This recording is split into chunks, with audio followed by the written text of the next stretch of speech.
You ask Tiger to solve.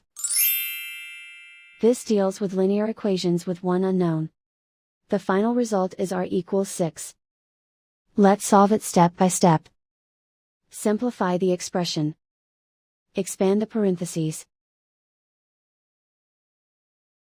Simplify the arithmetic.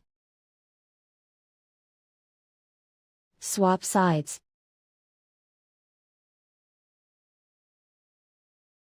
Group all constants on the right side of the equation. Subtract 16 from both sides. Simplify the arithmetic.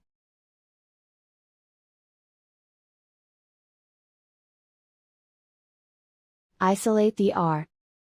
Divide both sides by 8.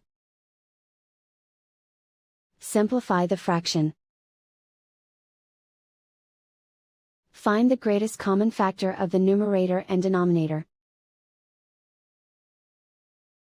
Factor out and cancel the greatest common factor.